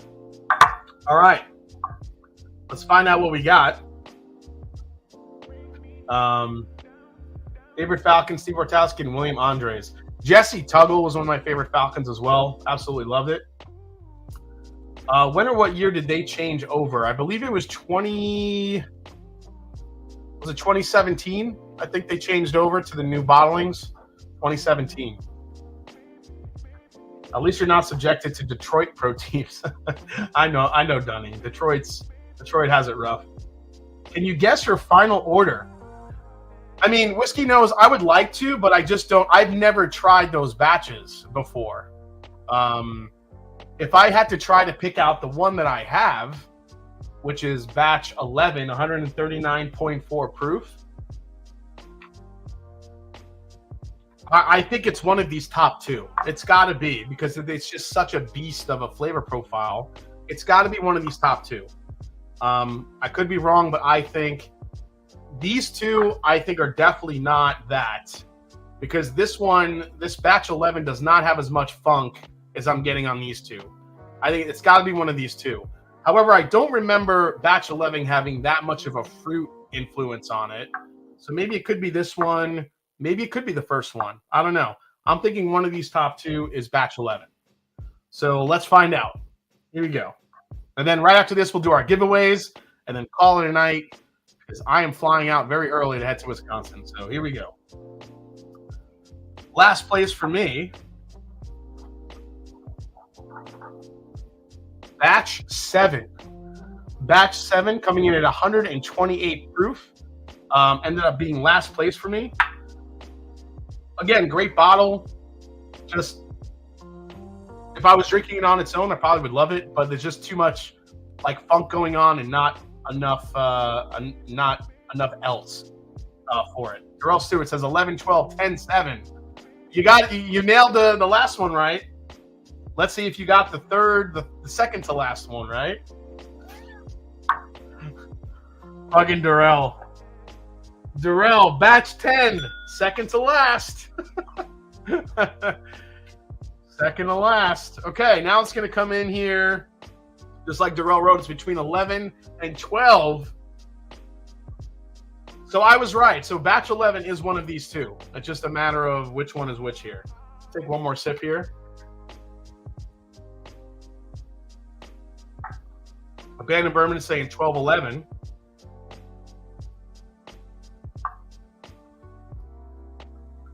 These are both so good. You could interchange these. But right now, tonight, this one is drinking as my favorite. So, oh shit. Abandoned Bourbon nailed it. Batch 12 at 136 proof ends up being my favorite. Batch 11 comes in at in second, but a very, very, very close second. I mean, these two are just ridiculously good. So if you guys have a chance, any of you out there, to grab batch 11, actually, yeah, the corks, the glue comes off the corks on these all the time, but luckily they fit right back on.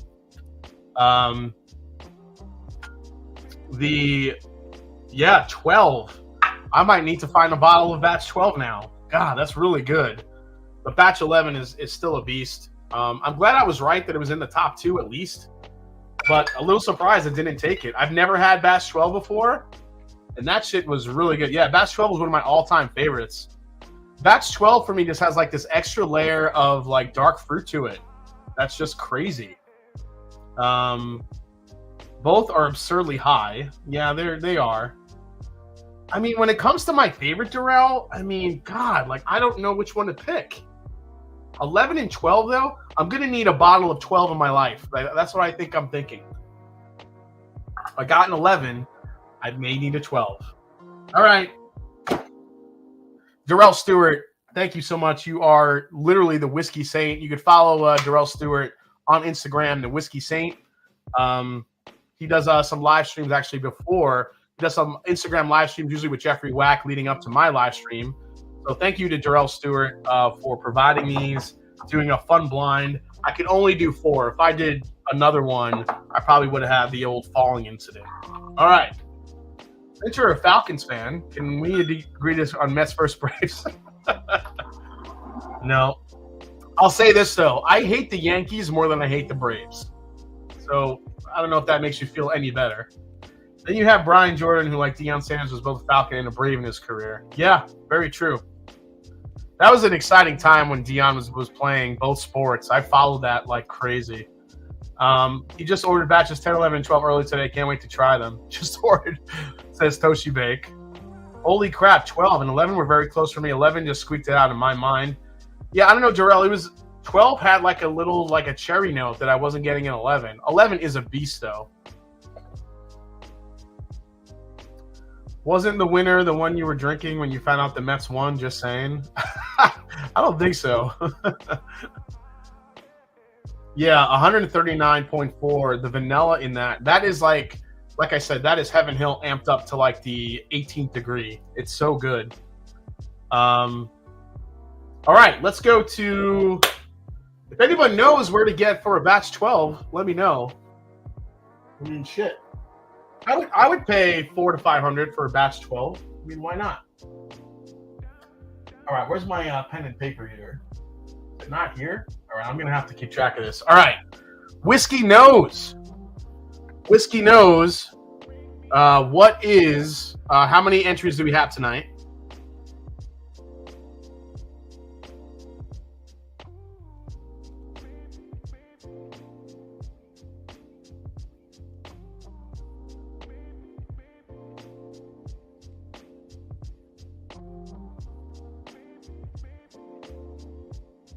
$104, he said.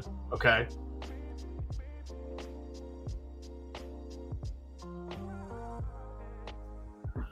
Okay, 104 entries. Bo Jackson and Dion, definitely another level of athlete. Those guys were absolute. I wish Bo Jackson never got hurt and he got to play on for years to see what he would have become. Honestly. Yeah, Bobath, we already talked about the Armagnac. In case you missed it, we're going to be launching it on Friday. The Armagnac will launch Friday on Seelbach. Thankfully, it's going to be about $100-ish. So, Hot No Joke, Hopscotch, and more had the 3-bottle set. Was $1,500 for the 3. Really? Holy shit. Okay, 104. Jarrell Stewart in the chat. Thank you for setting that. Jarrell, pick a number between 1 and 104. Let me know in the chat, and we'll give away. This will be for the Todd Ritter sample pack. We'll do that one first. Oh, yeah, Ken Griffey Jr., one of my favorite baseball players of all time. Absolutely. What's up, Richie Z? Nice to see you. Richie Z has the most glorious hair. Look at his hair. Love it. Jarrell Stewart's going with number 22. All right, 22. What do you got, Whiskey Knows? Who is number 22?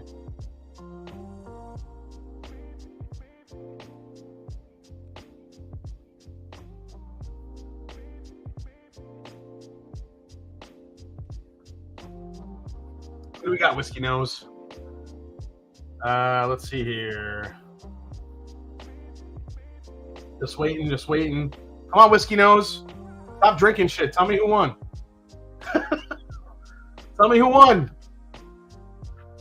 It goes to SMX Rubai. SMX Rubai wins, unless I think I'm pronouncing that right. That's who won the first one. So I'm going to write that down because I don't know if I've ever seen you in the chat before. So SMK Rubai. Email me at themashanddrum.com. themashanddrum@gmail.com. If you're still watching, and I will send me your information, and I will send it to Todd Ritter, and he will send you your sample pack. So congratulations to SMK. If you're still here, congratulations. All right, let's go to the next one, which is, let's see here. I'm getting all the notifications for the Mets sweeping the Yankees in the 2-game series. I love it. Okay. Next one I'm going to pick, I'm going to go with, well, he already picked 22, so I can't do that. Let's go with I'm going to go with the old Wayne Gretzky number. Let's go with 99. Whiskey Knows 99 is going to get the Nashville Barrel Dr. Pepper, Cherry Dr. Pepper, I should say. Who gets the Cherry Dr. Pepper?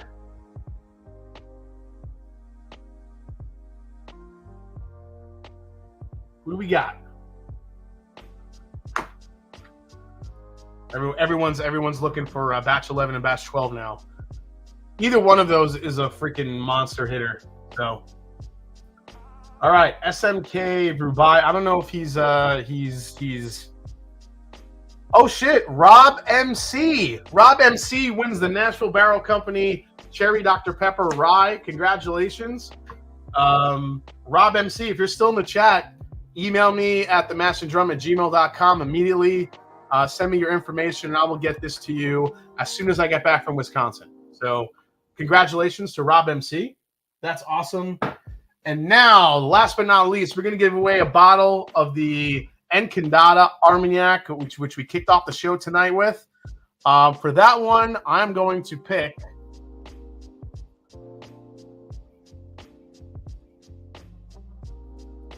since everybody picked Michael Jordan as their favorite player, let's go with the number he came back with after he played baseball for a little while. Number 45.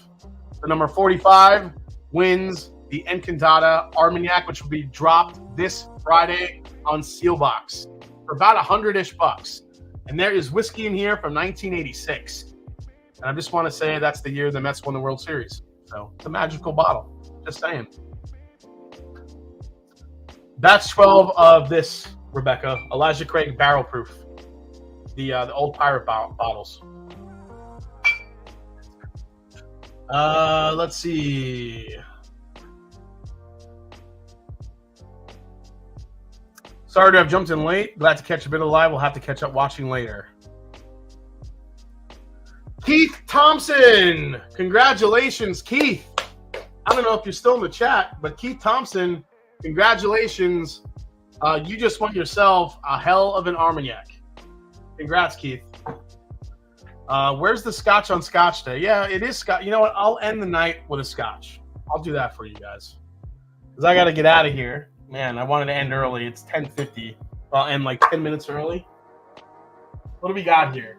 You know what? I'll end the night with one of my favorite scotches in the world. Ardbeg Oogie. The Ugadal. Ardbeg Ugadal is one of my favorite single malt scotches, especially on the smoky side. That is available, and I absolutely love it. That's right. All of the winners, email me there. Thank you so much, Richie Z. I appreciate it. Make Scott pay for everything. So this is what we're gonna do.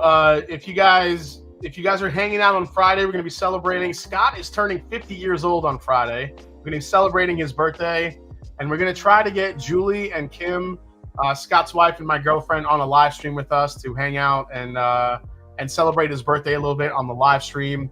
So keep an eye out on Friday at some point. Not sure when we're going to do it, but it should be a good time. I could smell the smoke coming out of this shit right now. So cheers.